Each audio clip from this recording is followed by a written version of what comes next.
welcome back to Techie Expert. I'm Alisha, and today's episode is dedicated to all our gamers because I have a very impressive personality with me who is the founder of Gamergy, which is the leading platform esport tournament platform. So Soham, welcome to Techie Expert, and thank you so much for your precious time. Thank you. Thank you so much for inviting me. It's a pleasure to be here. So I want you to tell our audience what Gamergy is all about. Well, Gamergy is an esports tournament platform. So ideally what we do is we bring across all the gamers from across the country to come and participate in tournaments that happen on our platform for popular titles like BGMI, Free Fire, Call of Duty, FIFA, etc. So we conduct more than about 100 tournaments on a daily basis on the platform where different aspiring gamers can come, showcase their skills, win rewards, and also climb up the ladder of esports. So that's the platform that Gamergy provides for literally bringing the gamers out of their bedrooms into a competitive scenario and maybe climb up the esports ladder. Okay, that's really amazing. So how did you visualize this idea? How did you came up with the name Gamergy, and what was the idea behind the concept? Well, the idea came by realizing a huge gap that is there, especially in the esports space, is that there's always that, the professional tournaments are getting conducted where the top 0.1% of the people come, they participate, they play, they win. But what about the rest 99%, 99 and odd percent of the people who still are, sitting in their bedrooms, outside cafes or college campuses, where they are still playing these same exact games for hours and they don't have a chance to either make a mark or also climb up the ladder in esports. Like any other conventional sports, for example, if you play cricket, you'll start with playing in your gully and then your school, your college, and so on and so forth. That particular journey does not exist in esports. So as a platform, what we do is we provide that ladder where they can come, start their journey, showcase their skills. Me being an average gamer faced the same exact issue, where I was playing for hours, didn't have the right platform. How do I even get scouted? Where will people see my skills? So with that perception in mind and with that gap that we had identified, we started Gamergy. Well, the name Gamergy was a funny incident that came into place. So when we were actually wanting to start a platform like this, we were contemplating between a few names, and one thing that popped up was that there's still not respect that gamers get. Any other conventional sports, you have athletes and everything, there's conviction built around it. But when you look at gamers, people think it's a waste of time or it's just a distraction, something that takes away from academics. So the name Gamergy came as a respect for the gamer. So the G in India obviously respects is a sign of respect. So that's how the name was kind of incorporated. Okay, that's really interesting. So, what are your views about, do you think that pandemic has actually boosted the gaming industry in India? Well, for sure. Yes, unfortunate times that we had in the last 18-20 months where people were stuck at home, barely any source of entertainment, you could not interact, you could not even do things together, where gaming played a big role, obviously, where people were still social distancing, staying at home, and still interacting in the virtual space. So entertainment and gaming obviously saw a huge boost. Even talking about our platform, we almost saw close to about 8x growth in a matter of 3 months. When the first wave unfortunately hit.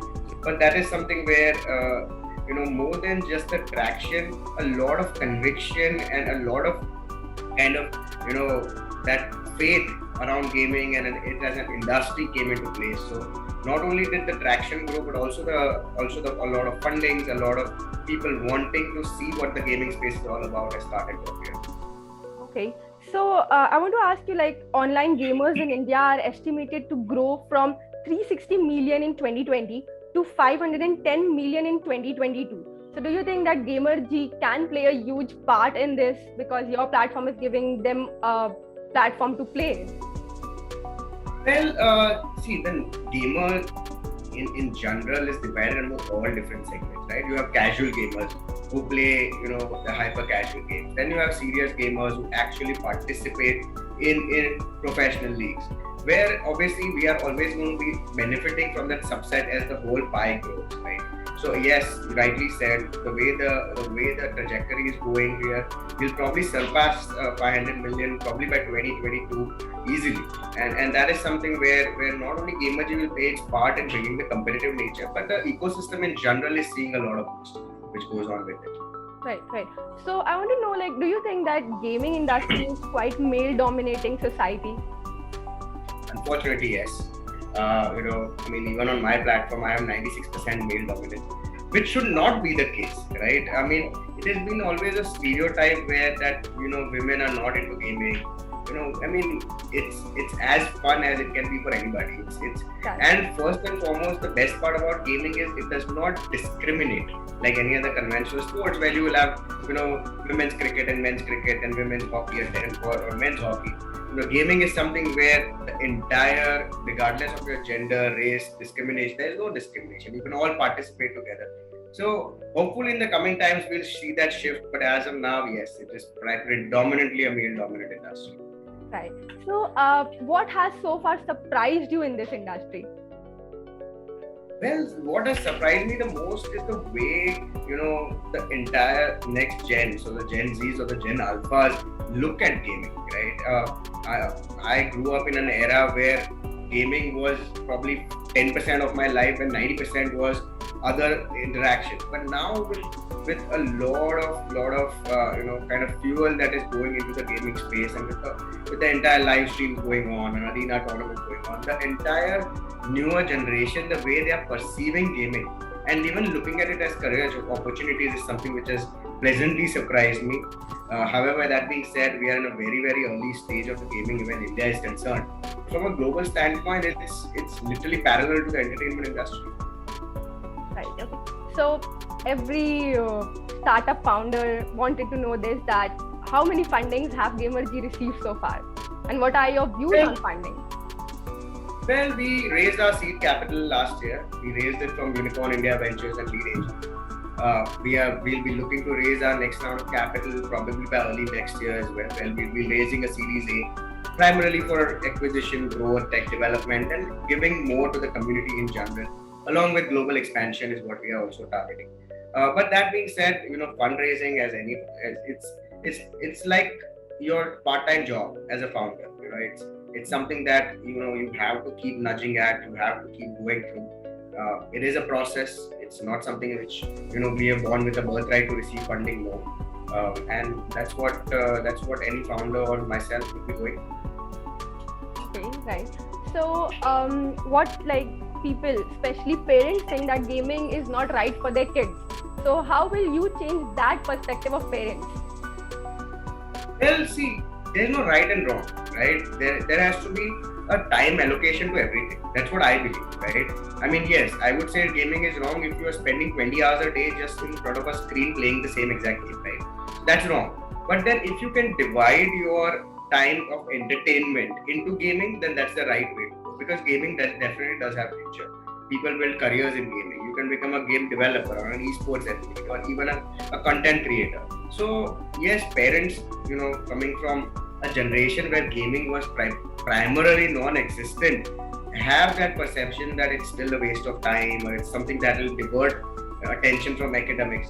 But if it is taken as an opportunity for the kids' mental space to blossom, with obviously a dedicated amount of time spent per day, then it's something which does not harm anybody. Right, I totally agree with you.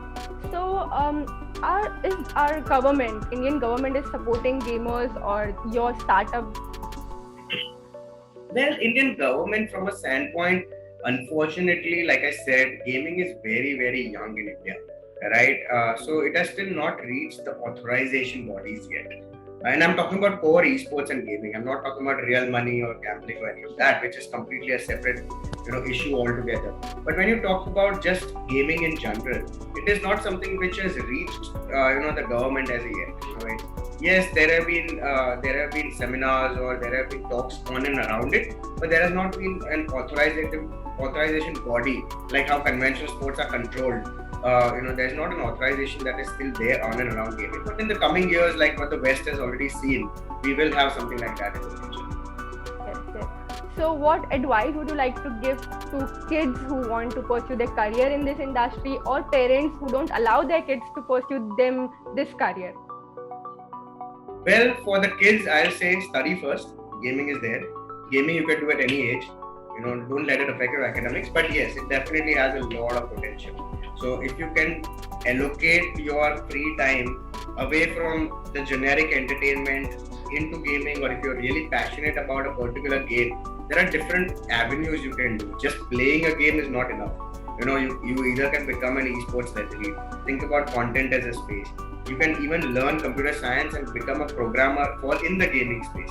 So there are different avenues where there are career options. Just playing and wasting time is not something which is going to give any kid a career, right? And from a parent's sake, they need to understand that the world has changed. We are more moving towards different career options than the typical doctors and engineers which we probably grew up with. So that's as long as it is in a balance, it is not going to harm your child. Something that you should not only support but also kind of motivate them to do. So it's again it is what their special skill sets possess, and they should be given a chance to do it. Right, totally agree with you. So my last question, few words for our techie expert. Well, tech is a wonderful space, right? So if either you work as a programmer, a developer, as an engineer, or even you become a founder, it is something where the grilling is always there. As to my fellow founders, if anyone, feel free to reach out, feel free to take advice, feel free to talk to people. Networking takes you far. Have the right set of mentors, advisors. Make your LinkedIn account, make it to the most of it. The world is an open place. We are a one world now. It's not, there are no barriers. So make the most of it. There are opportunities out there which are beyond your imagination. Take your hands, grab them, and you have a wonderful career ahead. Right. So thank you, Soham, for your precious time. It was really amazing talking to you, and we came to know about things which we haven't known about gaming industry. So thank you for that. And audience, do like, share, and subscribe to our YouTube channel if you have. And if you have any question, you can ask in the comment section, and we will answer you. Thank you so much. It was a pleasure being here, and likewise, thank you so much for inviting me, and it was a wonderful conversation. You're welcome.